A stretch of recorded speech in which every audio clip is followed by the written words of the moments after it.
लेकिन ईरान इस बात पर सहमत नहीं है।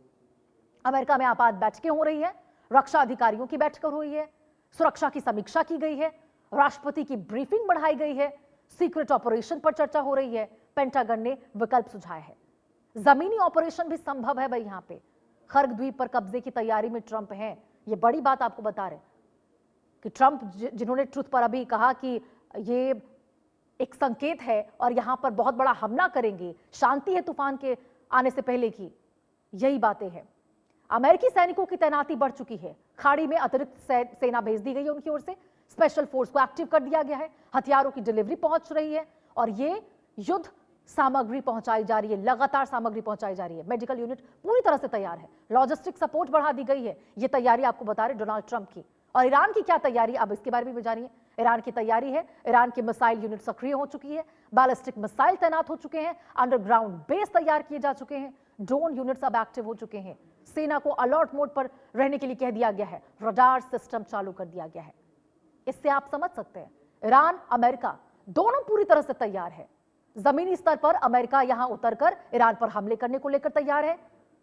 और आपको बता दें 28 फरवरी का वो दिन जब अमेरिका के द्वारा ईरान पर हमला किया गया था, वही मूवमेंट्स अब देखने को मिल रहे हैं अमेरिका के द्वारा। इससे कयास संभावनाएं बढ़ चुकी हैं कि फिर से अमेरिका उसी तरह से बड़ा हमला ईरान पर करने की तैयारी में है। तो देखिए, ईरान में अमेरिका और इजराइल से तनाव के बीच अपने देश के नागरिकों को हथियार चलाने की ट्रेनिंग देनी शुरू कर दिया है।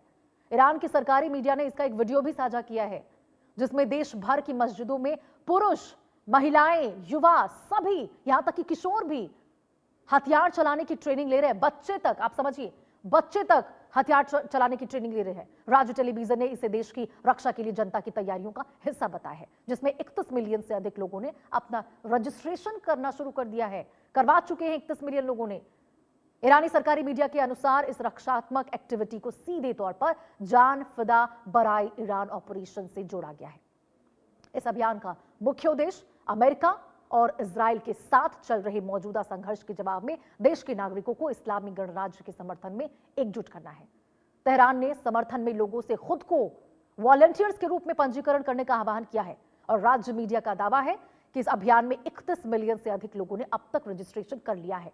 31 मिलियन से अधिक लोगों ने, आप समझिए, महिलाएं हो, पुरुष हो, बच्चे हो, बुजुर्ग हो, कोई नहीं छूटा है। सब अमेरिका और इजराइल के खिलाफ इस युद्ध में शामिल होने के लिए खुद से आगे बढ़ रहे हैं।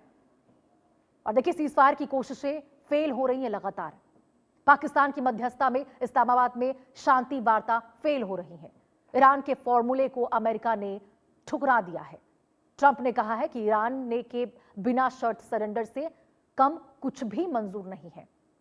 कूटनीतिक टेबल पर दोनों ही पक्ष पीछे हटने को तैयार नहीं है। ट्रंप ने कहा है कि अब उन्हें वार्ताओं में कोई दिलचस्पी नहीं रही है, वार्ताओं का दौर गया, अब सिर्फ हमला होगा और यदि समझौता करना है तो बिना शर्त करो।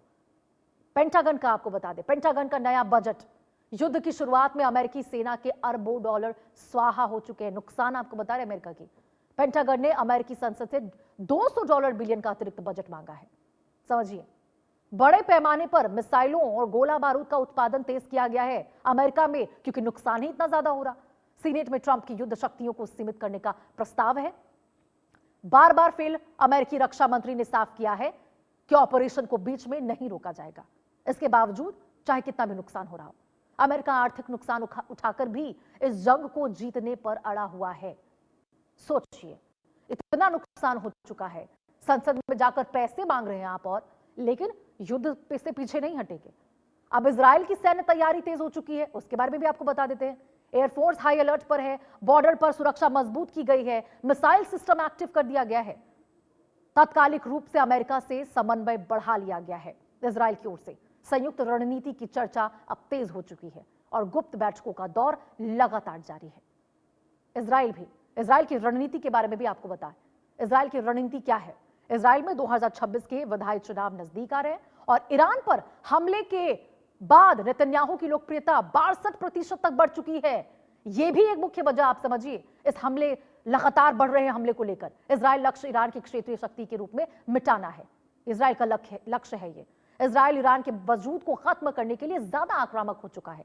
इजरायली सुप्रीम कोर्ट और घरेलू विरोध के सुर युद्ध के शोर में दब गए हैं। तमाम मुद्दे जो इजराइल में अभी है घरेलू विवाद के विरोध के जो सुर होते हैं वो इस युद्ध के बीच में दब चुके हैं।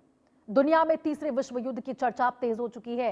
वैश्विक मीडिया अलर्ट मोड पर है। युद्ध विशेषज्ञ चिंतित परमाणु खतरे की बहस में जुटे हुए हैं।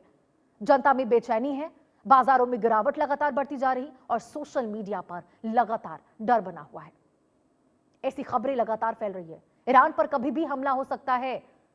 अमेरिका का ऑपरेशन एपिक फ्यूरी ये सिर्फ एक सैन्य कार्रवाई नहीं है, बल्कि 1989 की इस्लामिक क्रांति के बाद से 79 की इस्लामिक क्रांति के बाद से अमेरिका और ईरान के बीच संचित हुए नफरत का महाविस्फोट है।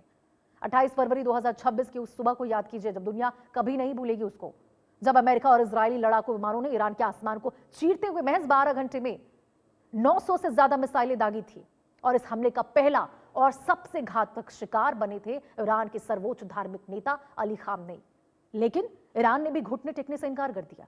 खामनेई की मौत के बाद भी ईरान की कमान अब सीधे रिवॉल्यूशनरी गार्ड्स के जनरलों के हाथ में आ गई। ईरान ने पलटवार करते हुए इजराइल, यूएई और सऊदी अरब पर सैकड़ों बैलिस्टिक मिसाइलें दागी, आत्मघाती ड्रोन दागे। खाड़ी का सबसे संवेदनशील समुद्री रास्ता यानी स्ट्रेट ऑफ हॉर्मुज इस समय दोनों तरफ से ब्लॉक है। एक तरफ ईरान की मिसाइलें हैं तो दूसरी तरफ अमेरिकी नौसेना वहां पे अभेद रूप से डटी हुई है। पाकिस्तान की मध्यस्थता में इस्लामाबाद में हुई शांति वार्ता पूरी तरह फ्लॉप हो चुकी है। संकेत साफ है कि अमेरिका इजराइल कभी भी संयुक्त रूप से ईरान पर हमला कर सकते हैं।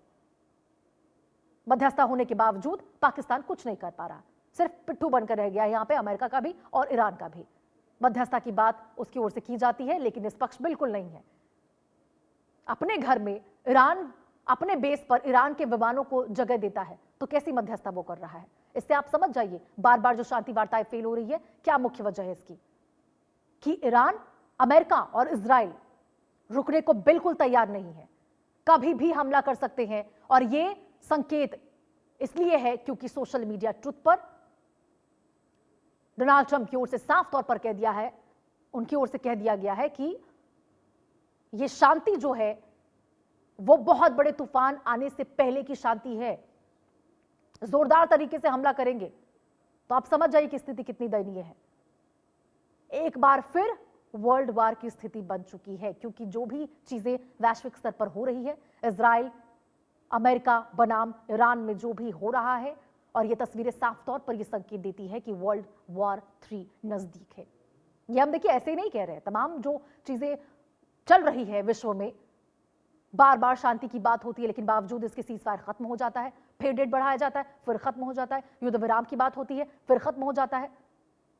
और इस प्रकार से सामने आकर ट्रंप कहते हैं कि बड़ा हमला करेंगे, शांति है, कभी भी हमला हो सकता है। हालांकि देखिए ईरान तैयार है, ईरान पूरी तरह से तैयार है, झुकने को तैयार नहीं है। ईरान डटकर सामना कर रहा है। खाड़ी देशों के नाक में जो दम कर रखा है उसने, यह भी एक मुख्य वजह है कि ईरान अपने आप को शक्तिशाली समझता हुआ नजर आ रहा है, बावजूद इसके कि ईरान और अमेरिका दोनों को कितना ज्यादा नुकसान हो रहा है। कोई भी रुकने को तैयार नहीं है, कोई भी झुकने को तैयार नहीं है, क्योंकि यदि कोई भी फ्रंट फुट पर आकर यहां पर गिरता हुआ या अपने आप को हारता हुआ महसूस करवाएगा तो फिर उसकी लोकप्रियता का क्या होगा। और यही वजह है कि यहां पे लगातार